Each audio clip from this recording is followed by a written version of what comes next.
Hello guys, welcome to the video lecture on Introduction to Accounting. So our topic in today's video is about how do you post a journal. In our previous video, we already have discussed about the golden rules, the application of golden rules of accounts and combined journals.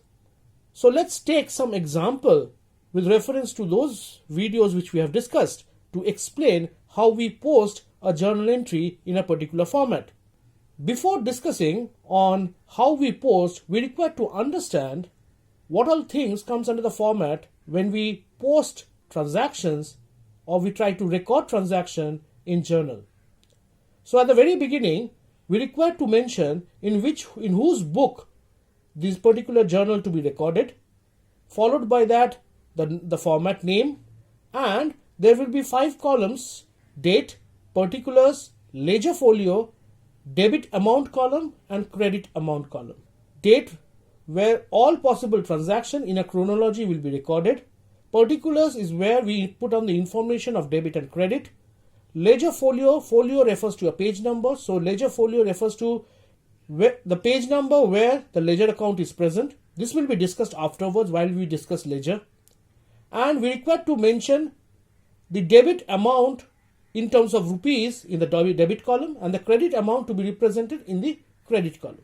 Let's take certain examples and let's see how we post transactions in a journal. So let's discuss from the point of view of the first example. Receive rupees 3000 in cash from Ashok. So we are doing in the books of SK Edu Info and Company, and we have received rupees 3000 in cash from Ashok. So Ashok is a personal account. Since we have received the amount from money from Ashok, Ashok is a giver. So Ashok has to be credited where cash has to be debited, because cash is coming into my business. As per real account, cash has to be debited. So we write the date in the date column. Then cash account debit. So the first line talks from the point of view of mentioning the debit entry. Followed by that, we write the credit entry to Ashok account, means to say it's credited. Cash account debit. To parallel to that particular line, you will find in the debit column we have written 3000, and on the credit side we have mentioned 3000, which is parallel to Ashok account. So when cash account is debited and Ashok account is credited, so we have written cash account debit in the first line, and in parallel to it we have mentioned the debit amount.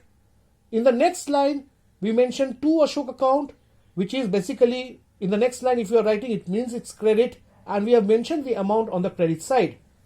Lastly, we have written in bracket being cash received from Ashok. Now this is said to be a narration. A narration is basically a summary of the transaction which has happened. So what we require to write, we require to start on with the word being, and thereafter we require to write a summary of the transaction which has happened in our own words. Let's move on to example number 2. Example 2 states, paid electricity bill of rupees 5000. Now say again, we are doing in the books of SK Edu Info and Company as an example. Now paid electricity bill of rupees 5000. Electricity is debited because it's a nominal account, it's an expense required to be debited. And cash account is cash going out from your business, so cash has to be credited. Similarly, we have given the date, concerned date in the date column, so we are following a chronology. Secondly, electricity account will be debited, so that's in the first line, where the amount has also been mentioned on the debit side in the debit column. In the next line, we have passed the credit entry, which is to cash account, and parallel to that on the credit column we have mentioned the credit amount, and followed by that we have passed a narration being electricity bill paid in cash. Let's move on to the third example. The third example is related to the combined entries which we have discussed in our last video. Received rupees 3000 from Peter, rupees 1000 in cash and rest by check. So the company has received rupees 3000 from Peter. Peter is a personal account, and from Peter means to say Peter is a giver, so Peter has to be credited. Now Peter has given total 3000 rupees. Now out of which 1000 rupees we have received in cash, which means to say cash coming into my business, so cash has to be debited. And we also have received a check of rest of the amount, which is 3000 minus 1000, which is equivalent to 2000, which we have received in check. So my bank balance going high or coming in. So bank has to be debited. So cash has to be debited, bank has to be debited. Now again, with reference to the date column, we have maintained the chronology, we have mentioned the date. Thereafter, the cash account debit has been given in the particulars part. Parallel to that, the amount of cash amount has been mentioned on the debit side. Similarly, bank account is also debited. So the next line, bank account mentioned debited, and the concerned amount of rupees 2000 mentioned on the debit side, parallel to bank account debit. Thereafter, we require to credit Peter. So to Peter account has been mentioned. Parallel to that, on the credit column, we have mentioned 3000. We require to pass a narration. So we have written that being cash and check received from Peter. So it's a summary of the transaction which has happened. Let's move on to the last example. It says paid rent of rupees 5000 by check and telephone bill of rupees 500 in cash. So there are two expenses. One is rent, another is telephone. The rent paid is 5000 rupees, but the payment has been made by check, and telephone bill has been paid via cash, which is 500 rupees. So rent as well as telephone, both are expenses, both are part of nominal account, required to be debited. And cash and check, real account, you have paid cash, you have paid via check, so your bank balance and cash balance false or going out as per real account is required to be credited. Similarly, on the date column, we followed the chronology, we mentioned the date.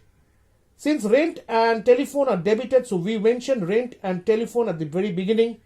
And the concerned rent amount of rupees 5000 and telephone of rupees 500 has been mentioned on the debit column. Similarly, cash as well as bank account is credited. So cash we have paid 500. So parallel to cash account on the credit side, we have mentioned 500 rupees on the credit column. And since we have already paid a check with rupees 5000, bank account is also credited to bank account.